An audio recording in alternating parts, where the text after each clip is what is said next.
모두 자리에서 일어서서 찬송가 1장을 부르시면서 하나님께 예배하겠습니다.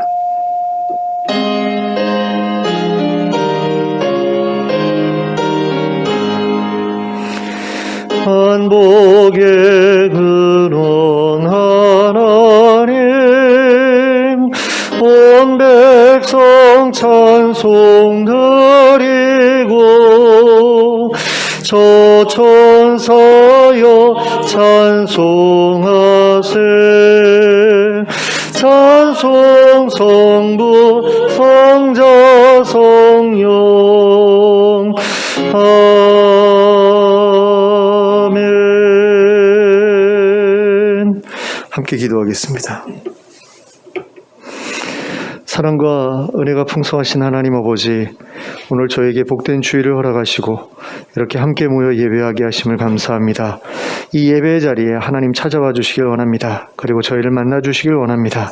그리고 저희를 새롭게 하시길 원합니다. 저희가 변화되길 원합니다. 하나님의 백성다운 모습으로 하나님과 사람들 앞에 서게 되기를 원합니다. 성령으로 역사하여 주시옵소서. 예수 그리스도의 이름으로 기도하였습니다. 아멘.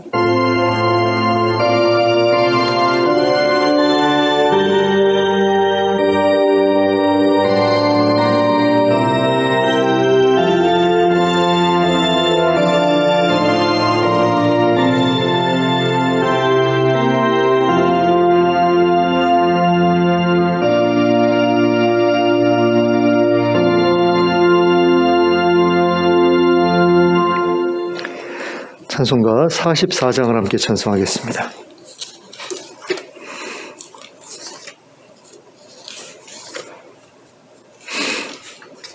찬송가 44장입니다.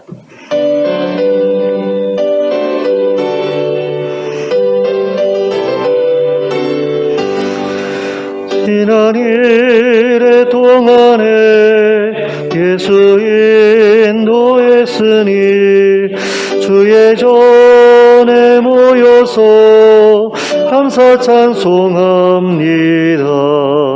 가장 복된 이날은 하늘 안식표로다. 가장 복된 이날은 하늘 안식표로다. 주의 공로 힘입어 은혜 주신 빌때에 화목하게 하시고 죄를 벗겨주소서. 세상 걱정 버리고 은혜 받게 하소서. 세상 걱정 버리고 은혜 받게 하소서. 하나님의 이름을 찬송하러 왔으니 모임 중에 계시고 영광 나타내소서. 기쁜 오늘 잔치에 참여하게 하소서. 기쁜 오늘 잔치에 참여하게 하소서. 주의 기쁜 복음을 모두 듣게 하시고 주의 은혜 베풀어 위로하여 주소서. 주님 오실 때까지 이날 지키리로다. 주님 오실 때까지 이날 지키리로다. 아멘. 교동문 54번을 함께 교독하시겠습니다.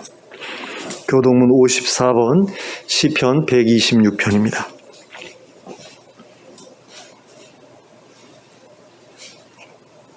교동문 54번 시편 126편 제가 먼저 시작하겠습니다.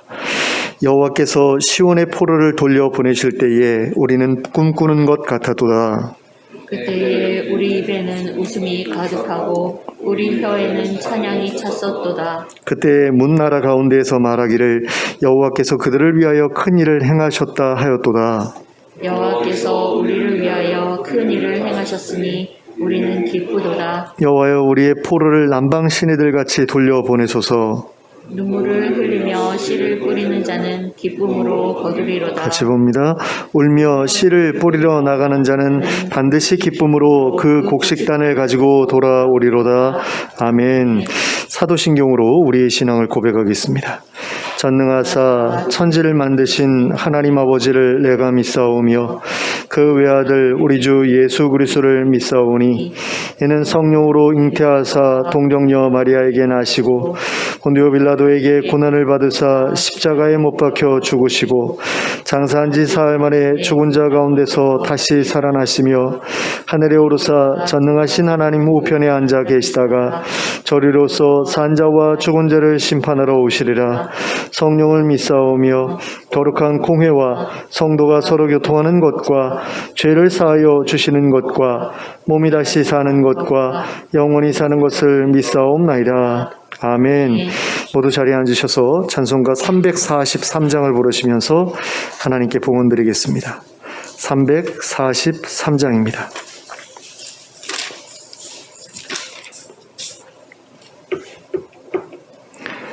(343장) 찬송하겠습니다.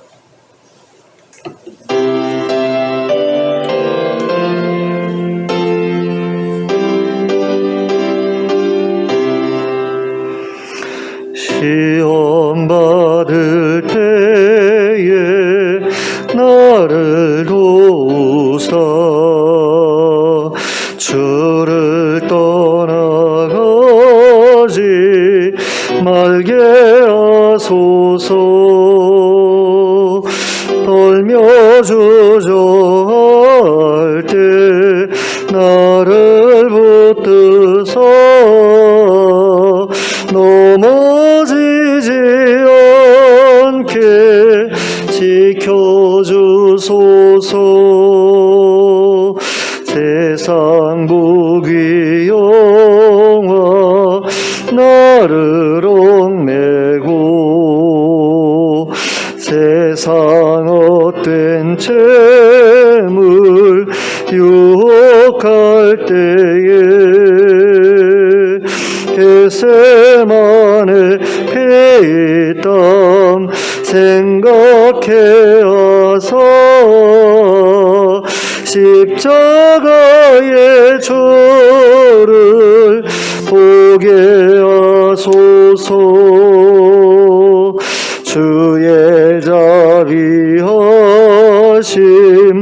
내게 임하사 근심 걱정 고통 내가 당할 때 주의 능한 손을 보게 하시며 주여 나의 근심 맡아주소서. 이 땅 위의 삶을 모두 하시고 별과 같은 육신 무너질 때에 오직 주의 은혜 의지하리니 영생하는 곳에 인도하소서.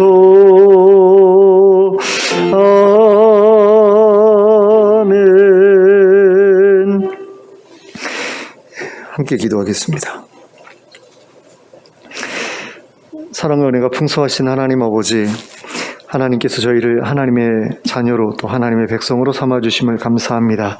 그래서 하나님과 교통할 수 있는 자가 되게 하시고 또 이렇게 하나님과 교통하는 가운데 하나님의 놀라운 은혜를 경험할 수 있게 해주신 것을 감사합니다.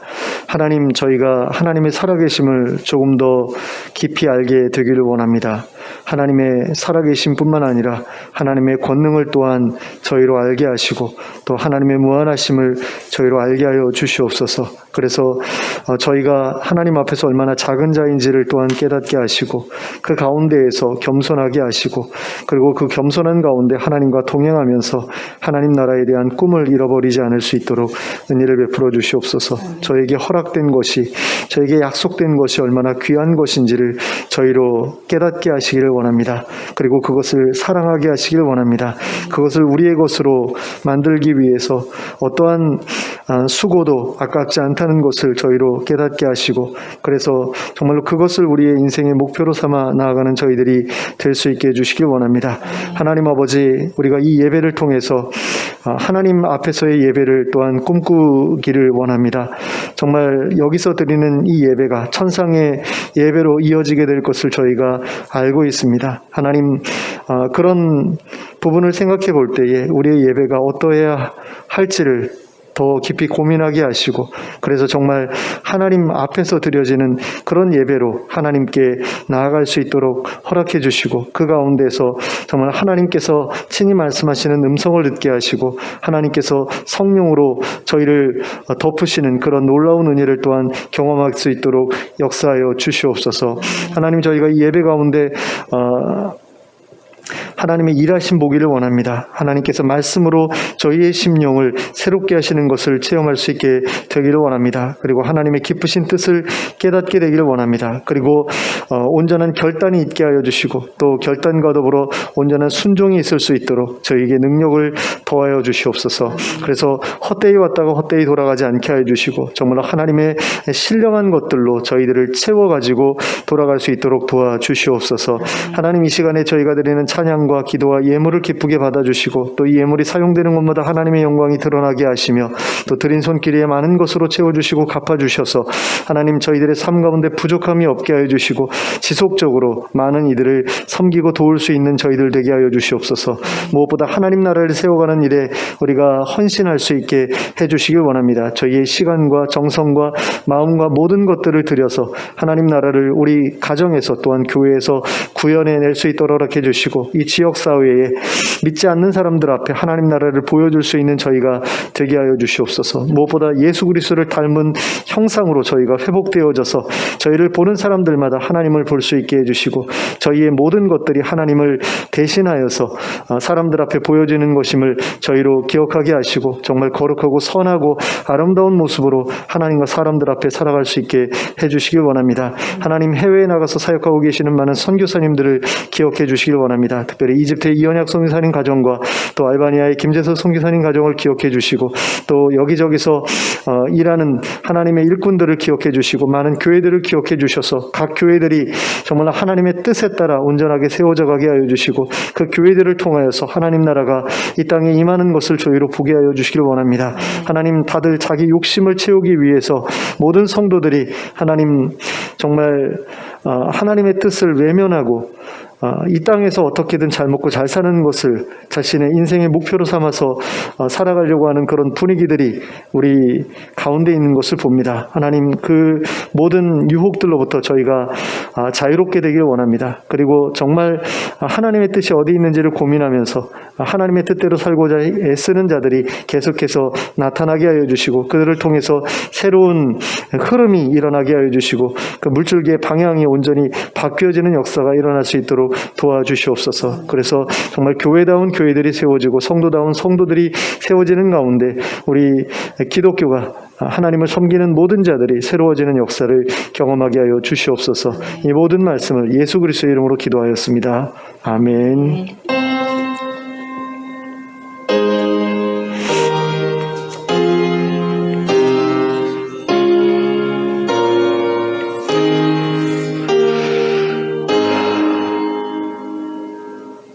교회 소식 말씀드리겠습니다. 코로나19의 종식과 교우들의 건강을 위해서 계속해서 기도해 주시면 감사하겠습니다. 그리고 오랜만에 우리 정진영 집사님 오셨는데요. 예배 마치고 같이 이제 나가서 오늘은 식사를 같이 하도록 하겠습니다.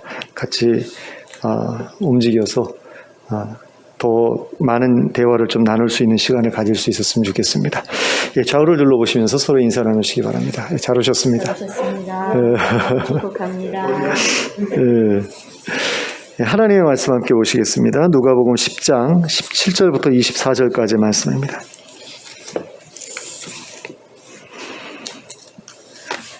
누가복음 10장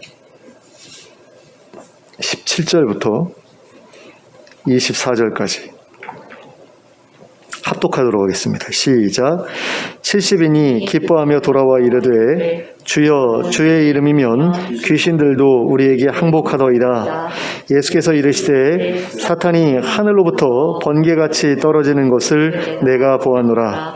내가 너희에게 뱀과 전갈을 밟으며 원수의 모든 능력을 제어할 권능을 주었으니 너희를 해할 자가 결코 없으리라. 그러나 귀신들이 너희에게 항복하는 것으로 기뻐하지 말고 너희 이름이 하늘에 기록된 것으로 기뻐하라 하시니라.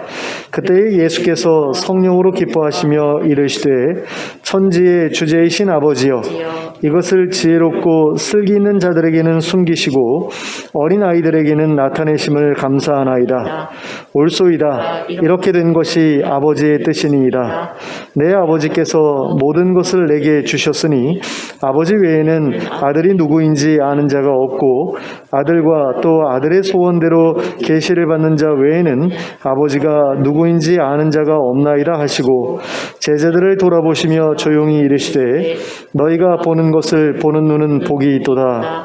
내가 너희에게 말하노니 많은 선지자와 임금이 너희가 보는 바를 보고자 하였으되 보지 못하였으며 너희가 듣는 바를 듣고자 하였으되 듣지 못하였느니라. 아멘. 오늘 우리가 함께 읽은 본문에는 예수님께서 파송하신 70명의 제자들이 돌아와서 예수님께 보고할 때에 있었던 일들을 소개하고 있습니다. 이때 제자들은 예수님께 이렇게 말씀드렸습니다. 17절 후반부의 말씀입니다. 주여 주의 이름이면 귀신들도 우리에게 항복하더이다. 자, 예수님께서 주신 권능으로 말미암아 제자들은 사람들에게 붙어 있었던 귀신들을 내쫓을 수 있었습니다. 그리고 그것은 그들을 무척이나 기쁘게 만들었습니다. 그러한 일들은 그들에게 있어서 생애 처음으로 경험하는 일들이었기 때문입니다. 그리고 또한 그들로 하여금 자신들이 무언가 특별한 존재가 되었다는 느낌을 갖도록 해 주었기 때문입니다. 평소에는 전혀 할 수 없었던 일들인데 예수님의 이름으로 그 일을 했더니 그게 되더라는 거죠. 근데 그게 보통 일이 아니잖아요. 사람에게 붙어 있었던 귀신을 내쫓는다라는 것이 아무나 할 수 있는 일이 아니다 보니까 굉장히 그것 때문에 뿌듯했고 기뻐했다라는 거죠. 그리고 이러한 제자들의 보고를 들으실 때 예수님께서는 이렇게 말씀하셨습니다. 18절 말씀입니다. 예수께서 이르시되 사탄이 하늘로부터 번개같이 떨어지는 것을 내가 보았노라. 자, 여기에서 예수님은 사탄이 하늘로부터 번개같이 떨어지는 것을 보셨다라고 말씀하고 있는데요. 이것은 육신의 눈으로 본 게 아니죠. 왜냐하면 사탄은 영적인 존재잖아요. 눈에 보이는 존재가 아니니까 육신의 눈으로 본 게 아니라 영적인 눈으로 본 거죠. 그러므로 예수님께서 보신 그것은 아마도 하나님께서 선지자들에게 환상을 보여주실 때와 같은 방식으로 보여주신 것이 아닐까라는 생각이 듭니다. 그러므로 이것은 이런 일이 실제로 벌어지는 것을 보셨다라는 말씀이라기보다는 사단의 권세가 확실하게 꺾여져 버렸음을 보여주는 하나님의 환상을 보셨다라는 말씀이라고 할 수 있겠습니다. 그리고 이에 이어서 이런 말씀도 하셨습니다. 19절 말씀입니다. 내가 너희에게 뱀과 전갈을 밟으며 원수의 모든 능력을 제어할 권능을 주었으니 너희를 해칠 자가 결코 없으리라. 자, 이 말씀은 예수님께서 제자들을 파송하시기에 앞서 그들에게 주셨던 권능이 어떤 종류의 권능이었는가에 대한 설명이라고 볼 수 있습니다. 그러면 이 권능은 어떤 종류의 권능이었습니까? 첫째로 이 권능은 뱀과 전갈을 밟을 수 있는 권능이었습니다. 그런데 여기서 말씀하고 있는 뱀이나 전갈은 말씀 그대로의 뱀이나 전갈을 가리키는 것이라기보다는 사단의 종노릇하는 악한 영들을 가리키는 것이라고 할 수 있습니다. 그리고 어쩌면 여기에는 사탄까지도 포함되는 것이라고 볼 수 있을 것 같습니다. 왜냐하면 사탄도 이제 다른 곳에서 보면은 옛뱀이라고 불리기 때문에 여기에는 사단도 이제 들어간다라는 거죠. 그러므로 이 권능은 사탄을 포함한 모든 악한 영들을 짓밟을 수 있는 권능을 가리키는 것이라고 할 수 있겠습니다. 예수님께서는 이처럼 제자들에게 모든 악한 영들을 짓밟을 수 있는 권능을 주셨던 것이었습니다. 둘째로 이 권능은 원수의 모든 능력을 제어할 권능이었습니다. 여기서 원수는 사단을 가리키죠. 모든 악한 영들의 우두머리를 가리킵니다. 그런데 예수님께서는 그 우두머리가 가지고 있는 모든 권능을 제어할 그 권능을 제자들에게 주셨다는 겁니다. 그러니까 제자들이 받은 권능이 사단의 권능보다 더 우위에 있는 그런 권능이었다라는 이야기죠. 그래서 예수님께서는 제자들을 향해서 마지막으로 이렇게 덧붙여 말씀하셨습니다. 너희를 해칠 자가 결코 없으리라. 근데 여기서 우리가 짚고 넘어가야 할 것이 한 가지 있습니다. 그것은 여기서 말씀하고 있는 해친다는 것이 육체적으로 해치는 것을 의미하는 것이 아니다라는 겁니다. 그러니까 여기서 해친다는 것은 영적인 공격, 영적인 부분을 해치는 것을 의미합니다. 그 어떤 영적인 존재들도 제자들의 영을 해칠 수 없다라는 거죠. 그 어떤 영적인 존재들도 제자들로 하여금 타락하게 만들거나 변질되게 만들 수 없다는 겁니다. 만일 여기에서 말하고 있는 해친다는 것이 육체적인 공격을 가리키는 것이라고 한다면 예수님께서 십자가에 달려 돌아가신 것도 문제가 되지요. 사단이 예수님을 육체적으로 해칠 수 없다면 십자가에 못 박혀 돌아가시는 것도 말이 안 되잖아요. 또 제자들이 순교당하는 것도 문제가 되지 않겠습니까?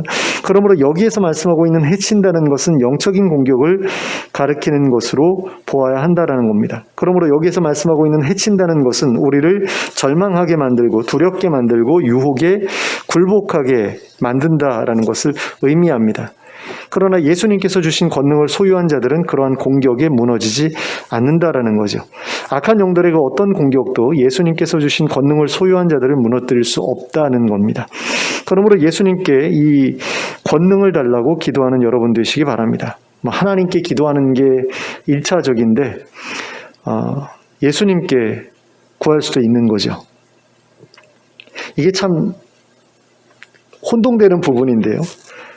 외국 분들은 하나님께도 기도하지만 예수님의 이름으로 하나님께도 기도하지만 예수님께도 기도를 하거든요. 근데 우리나라에서는 왠지 예수님께 기도하면 안 될 것 같은 그런 분위기가 교회 내에 흐르다 보니까 좀 그런데 어쨌든 이 권능을 달라고 하나님께 또 예수님께 구했으면 좋겠습니다. 그래서 이 권능을 소유하게 되셨으면 좋겠습니다. 그래서 사탄의 모든 권능으로부터 자신을 지켜내고 거룩하고 능력 있는 삶을 살아내는 여러분들이 될 수 있기를 예수님의 이름으로 축원합니다. 아멘. 자, 그런데 예수님께서는 귀신들이 자신들에게 항복하는 것을 보고 기뻐하는 제자들에게 다음과 같은 말씀도 주셨습니다. 20절 말씀입니다. 그러나 귀신들이 너희에게 항복하는 것으로 기뻐하지 말고 너희 이름이 하늘에 기록된 것으로 기뻐하라. 자, 이 말씀이 가리키는 것은 귀신들이 자기에게 항복하는 것을 경험하는 것보다도 자신의 이름이 하늘에 기록되는 것이 더 기뻐할 만한 일이다라는 거죠. 그러면 예수님께서 제자들에게 이런 말씀을 하신 이유는 무엇일까요? 그것은 제자들 가운데 가룟 유다와 같은 제자들도 있었기 때문입니다. 그러니까 그 이름이 하늘에 기록되지 않은 그런 자들도 있었기 때문이다라는 거죠. 우리가 여기서 기억해야 할 것은 예수님께서 12명의 제자를 파송하셨을 때 거기에 가룟 유다도 함께 있었다라는 겁니다. 또 70명을 파송하셨을 때에도 가룟 유다가 거기에 있었을 거라는 거죠. 그리고 그렇다고 한다면 가룟 유다 역시도 예수님의 이름으로 귀신을 내쫓고 병을 고치는 일을 하고 돌아왔을 것이다라는 겁니다. 그러나 그의 이름은 하늘에 기록되지 못했죠. 그런데 그런 사람까지도 예수님의 이름으로 귀신을 내쫓고 병을 고치는 것이 가능했다라는 겁니다. 그리고 그렇다고 한다면 예수님의 이름으로 귀신을 내쫓고 병을 고치는 것은 결코 그 사람의 이름이 하늘에 기록되었다는 증거가 될 수 없다라는 이야기가 됩니다. 하늘에 이름이 기록되지 않은 사람조차도 예수님의 이름으로 귀신을 내쫓고 병을 고치는 일이 가능하기 때문이다라는 거죠. 그러므로 귀신을 내쫓고 병을 고치는 권능을 가지고 있다는 것으로 기뻐하지 말고 하늘에 이름이 기록된 것으로 기뻐하는 것이 맞는 이야기인 거죠. 예수님의 이름으로 아무리 많은 귀신을 내쫓고 병을 고쳤다고 하더라도 정작 그 자신이 하나님 나라에 들어가지 못하게 된다면 그 모든 것이 그 자신에게는 무의미한 일이 되어버릴 것이기 때문입니다. 그러므로 우리는 예수님의 이름으로 권능을 행하는 것보다도 예수님의 뒤를 따라가고 예수님과 함께 동행하는 삶을 살아가는 일에 더 깊은 관심을 가져야만 합니다. 예수님께 권능을 받아 행했던 가룟 유다가 어떻게 넘어졌는지를 한번 생각해 보셨으면 좋겠습니다. 가룟 유다가 넘어졌던 이유는 그가 예수님에 대한 기대를 내려놓았기 때문입니다. 그리고 예수님을 떠나서 자기의 길을 걸어가기로 결정했기 때문이었죠. 그리고 가룟 유다가 그렇게 하기로 했던 이유는 바로 세상에 대한 욕심을 포기하지 못했기 때문이었습니다. 가룟 유다는 세상에서 잘 먹고 잘 살기 위해서 예수님을 쫓았습니다. 이건 뭐 다른 제자들도 마찬가지였다라고 생각할 수 있습니다. 그러니까 괜히 따라간 게 아니죠. 예수님 따라다니다 보면 높은 자리 한 자리 얻어가지고 텅텅거리면서 살 수 있을 것 같아서 예수님 따르기 시작한 거죠. 그런데 예수님을 쫓아다니더라도 내 기대가 채워지지 않을 것 같구나라는 그런 판단을 가룟 유다가 내렸던 겁니다. 그럴 때 이제 예수님을 포기해 버리게 된 거죠. 예수님을 버리고 예수님을 팔고 하는 그런 일을 저지르게 된 겁니다. 가룟 유다가 이렇게 할 수 있었던 이유가 처음부터 하늘에 그의 이름이 기록되어 있지 않았기 때문인지, 아니면 그렇게 함으로써 예수님을 팔아먹음으로써 하늘에 기록되어 있던 자신의 이름을 스스로 지워버렸기 때문인지는 우리가 알 수가 없습니다. 뭐 예정론이니 뭐니 해가지고 뭐 여러 가지 이야기들이 나올 수 있는데, 그걸 넘어서서 분명한 것을 우리가 한번 찾아본다면 가룟 유다가 예수님을 따르는 일을 중도에 포기해버렸다라는 거죠. 예수님을 끝까지 따르지 않았다라는 겁니다. 그리고 그럼으로써 자신의 이름이 하늘에 기록되지 않았음을 증명했다. 그러니까 이 둘 사이에는 굉장히 중요한 관계가 있다. 이것만큼은 분명한 사실이다라는 겁니다. 뭐가 우선인지는 모르지만 하늘에 이름이 기록된 게 우선인지 아니면 예수님을 떠난 게 우선인지 그 순서는 우리가 알 수 없더라도 분명한 것은 둘 사이에 확연한 확실한 어떤 연관성이 있다라는 거죠. 그러므로 예수님과 끝까지 동행하는 것이야말로, 예수님의 뒤를 끝까지 따라가는 것이야말로 하늘에 자신의 이름이 기록되어 있는 사람이라는 가장 확실한 증거라고 할 수 있다. 이게 가장 중요한 이야기라는 겁니다. 그러므로 예수님께 능력과 권세를 얻어 기적을 행하는 일보다도 예수님과 동행하고 그분의 뒤를 따라 행하는 일에 더 큰 관심을 갖는 우리 모두가 될 수 있길 바랍니다. 그리고 그 일을 절대로 중도에 포기하지 않는 여러분들이 되시기 바랍니다. 그래서 이 세상을 떠나는 날에 자신의 이름이 하늘에 기록되어 있음을 하나님과 사람들 앞에 분명하게 보여주는 우리 모두가 될 수 있기를 예수님의 이름으로 축원합니다. 아멘. 자, 예수님께서는 제자들의 보고를 받으시고 그들을 교훈하신 후에 다음과 같은 감사의 기도를 하나님께 드렸습니다. 21절과 22절의 말씀입니다. 그때 예수께서 성령으로 기뻐하시며 이르시되 천지의 주제이신 아버지여, 이것을 지혜롭고 슬기 있는 자들에게는 숨기시고 어린 아이들에게는 나타내심을 감사하나이다. 옳소이다. 이렇게 된 것이 아버지의 뜻이니이다. 내 아버지께서 모든 것을 내게 주셨으니 아버지 외에는 아들이 누구인지 아는 자가 없고 아들과 또 아들의 소원대로 계시를 받는 자 외에는 아버지가 누구인지 아는 자가 없나이다 하시고, 여기에서 우리가 주목해야 할 것은 그때 예수님께서 성령으로 기뻐하셨다는 겁니다. 제자들은 귀신들이 자기들의 명령에 항복하는 것을 보고 기뻐했는데 예수님께서는 뭔가 다른 것으로 인해 기뻐하셨다라는 거죠. 그렇다면 예수님께서 기뻐하신 이유는 무엇 때문이었습니까? 그것은 21절의 말씀에서와 같이 하나님께서 예수님의 제자들에게 이것이라고 하는 것을 나타내셨기 때문이었습니다. 이것을 제 제자들에게 나타내 보여주셨기 때문에 제가 감사합니다 라는 거죠. 제가 기쁩니다 라는 겁니다. 그래서 22절의 말씀에서와 같이 예수님이 하나님의 아들이라는 것을 제자들이 알게 되었고, 또한 아들의 소원대로 계시를 받아 아버지가 누구신지도 알게 되었기 때문이다라는 거죠. 그러면 21절에서 예수님이 이것이라고 말씀하신 그것은 과연 무엇이었겠습니까? 그것은 바로 제자들을 통해서 일어난 하나님 나라의 표적이었습니다. 예수님께서 이것이라고 말씀하신 것은 예수님의 이름으로 귀신들이 제자들에게 항복했던 그 일을 가리키는 것이었다라는 겁니다. 그런데 그렇다고 한다면 예수님은 제자들에게 표적을 행한 것으로 기뻐하지 말라고 하셔놓고 자기 자신은 제자들이 표적을 행한 것 때문에 기뻐하셨다라는 이야기가 되죠. 말이 안 되죠. 이렇게 되면은 제자들한테는 너희 표적 일으킨 거 가지고 기뻐하지 마 이렇게 말씀하시고, 예수님 자신은 너희들이 표적 일으킨 걸 보니 나는 기쁘다 이렇게 지금 말씀하시는 거라는 이야기입니다. 그러니까 서로 충돌이 되죠. 하지만 제자들이 기뻐했던 이유와 예수님이 기뻐하셨던 이유 사이에는 굉장히 커다란 차이가 있습니다. 그러니까 근본적인 부분에서 서로 다르다라는 겁니다. 같은 현상을 보고 기뻐했지만 그 기뻐한 이유들은 서로 달랐다라는 거예요.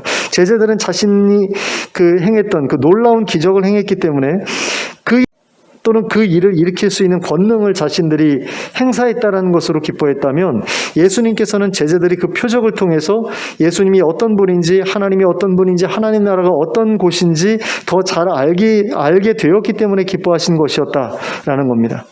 제자들이 행했던 표적은 어떤 방식으로 일어난 표적이었습니까? 바로 예수님의 이름으로 일어난 표적이었죠. 그러므로 제자들은 그런 일을 경험하는 가운데 예수님이 하나님의 아들이시라는 사실을 더욱더 확신하게 되었을 겁니다. 그리고 하나님의 권능의 어떠함도 더 분명하게 알게 되었을 겁니다. 그리고 하나님 나라가 어떤 곳인지에 대해서 더 잘 알게 되었을 거예요. 귀신들이 쫓겨나가고, 그래서 더러운 귀신들이 더 이상 간섭하지 않는 그런 세상, 그게 하나님 나라 아닙니까? 그런 것들이 자기들을 통해서 일어났잖아요.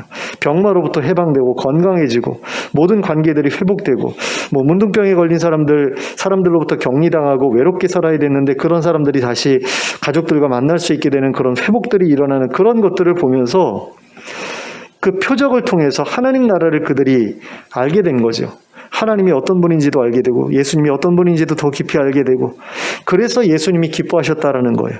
그러므로 제자들을 통해 일어났던 표적은 바로 하나님의 계시이기도 했습니다.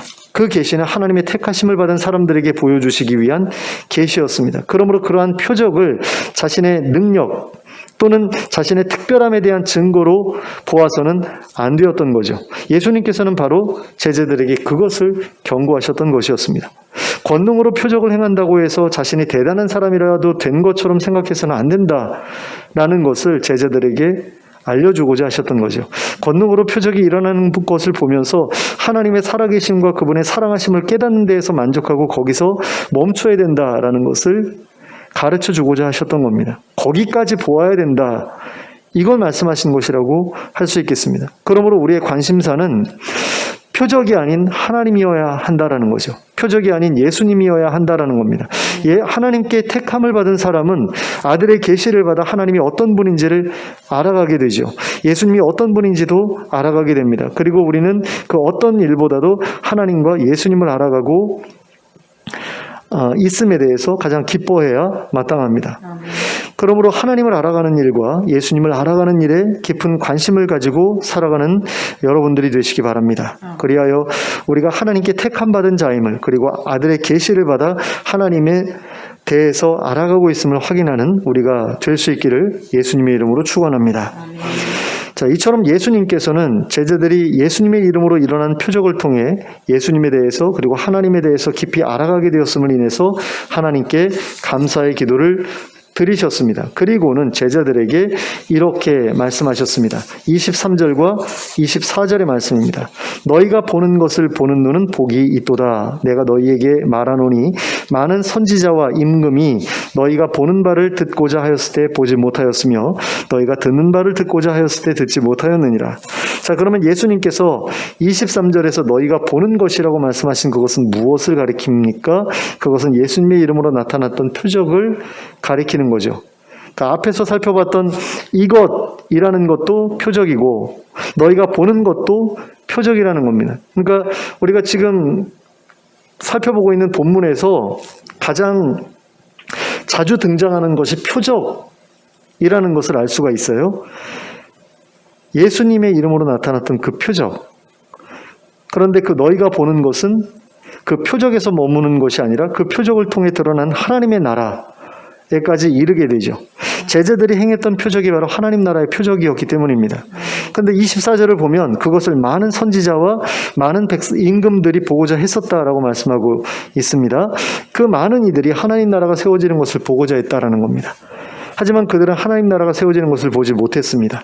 그리스도께서 하나님 나라를 통치하는 것도 보지 못했습니다. 반면에 제자들은 예수님께서 행하시는 표적을 통해서, 그리고 예수님의 이름으로 자신들이 이루어낸 표적을 통해서 하나님 나라가 세워지는 것을 보았습니다.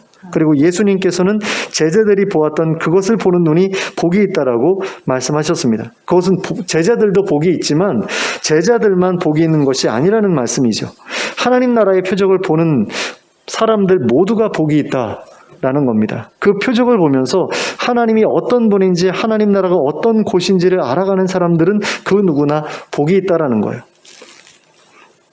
그리고 예수님께서는 이러한 말씀을 통해서 무엇을 말씀하시려는 것이냐, 우리의 시선이 표적이 아니라 그 표적 너머에 있는 하나님 나라를 바라보고 있어야 된다는 겁니다.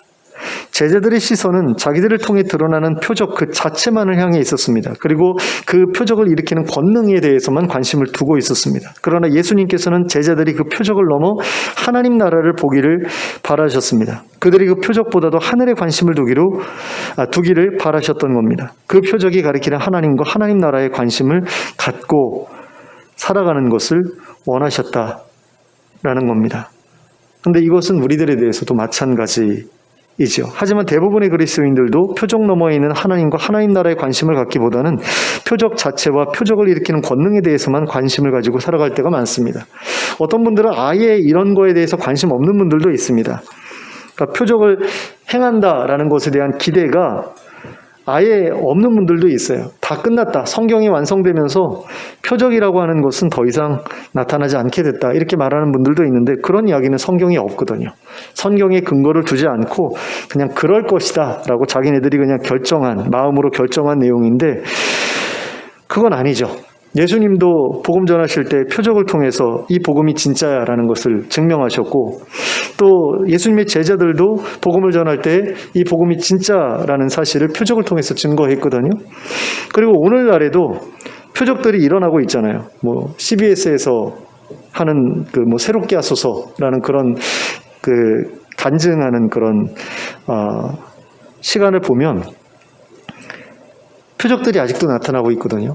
예수님을 믿고 변화된 어떤 삶의 모습들, 변화된 가정의 모습들, 교회의 모습들 이런 것들에 대해서 간증하는 걸 보면 표적은 아직도 있다라고 말할 수 있는데 그런 것들에 대해서 표적이라고 생각을 못하는 것 같아요. 그게 저절로 이루어지는 일이 아니잖아요. 하나님의 역사 없이는 이루어질 수 없는 일들도 얼마나 많은데 표적이 끝났다, 성경이 완성됐으니까 이런 이야기는 어떻게 보면 좀 무책임한 이야기인 거죠. 그런데 어떤 분들은 그렇게 표적에 대해서 전혀 관심 없는 사람들하고는 반대편에 서서 표적에만 관심을 갖는 그런 분들도 굉장히 많이 있는 것을 봅니다. 저 같은 경우도 처음에 신앙생활 시작했을 때는 이 표적에 대해서 굉장히 관심이 많았어요. 그래서 어떤 은사라든가 그런 것들에 대해서 관심이 많았습니다. 그 병을 고치는 거에 대해서도 관심이 있었고 방언하는 것이나 방언 통역하는 것이나 아니면은 예언하는 것이나 이런 것들에 대해서 관심이 많았는데 사실 거기에 머물러 있으면 안 되는 거죠. 그러니까 초신자 때는 그럴 수 있지만 신앙이 점점 자라면서부터는 그 표적 너머에 있는 것을 봐야 된다라는 겁니다. 표적 자체는 그 자체가 목적이 아니라는 거죠. 표적은 무엇인가를 가리키기 위해 주어지는 것입니다. 그러므로 우리는 표적이 아니라 표적 너머에 있는 그것을 보려고 해야 합니다. 그것이 표적을 주신 하나님의 목적이기 때문입니다. 그러므로 우리는 표적을 보는 것으로 만족하지 않도록 해야 하겠습니다. 표적 뒤에 있는 하나님과 표적이 가리키는 하나님 나라를 볼 수 있도록 해야 되겠습니다. 그리고 그 나라 백성으로 살아가는 삶에 관심을 가져야만 하겠습니다. 그것이 우리 삶의 목적이 되어야 합니다.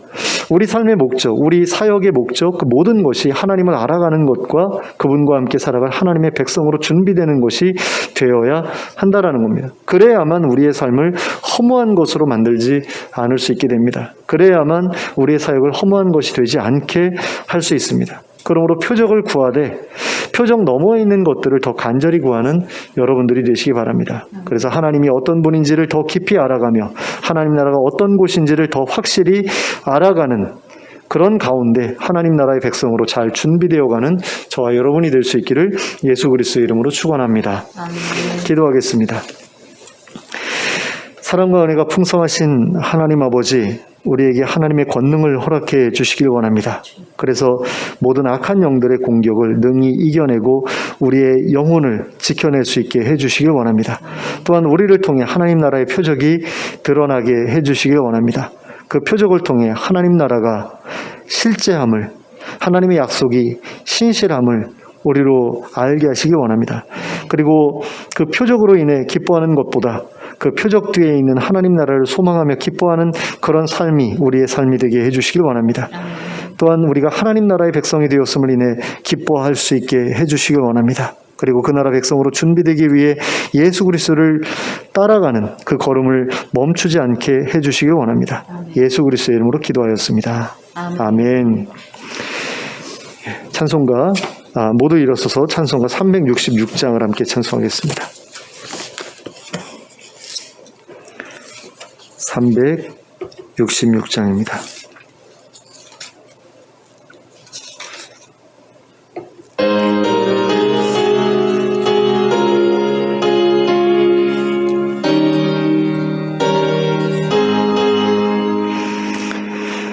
어두운 내 눈 밝히사 진리를 보게 하소서. 진리의 열쇠 내게 주사 잠빛을 찾게 하소서. 깊으신 뜻을 알고자 엎드려 기다리오니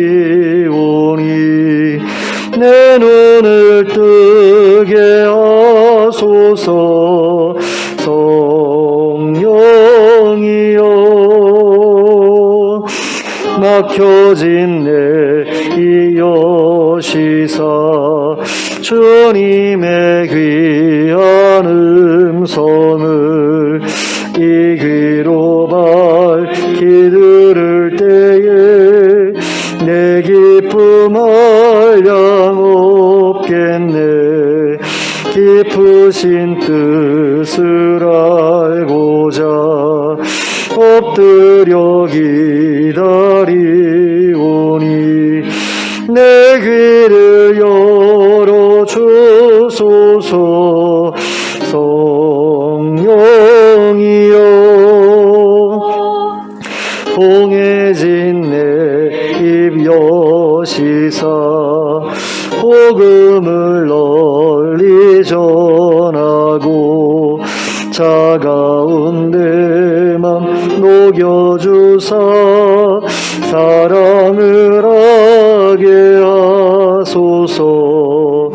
깊으신 뜻을 알고자 엎드려 기다리오니 내 입을 열어 주소서.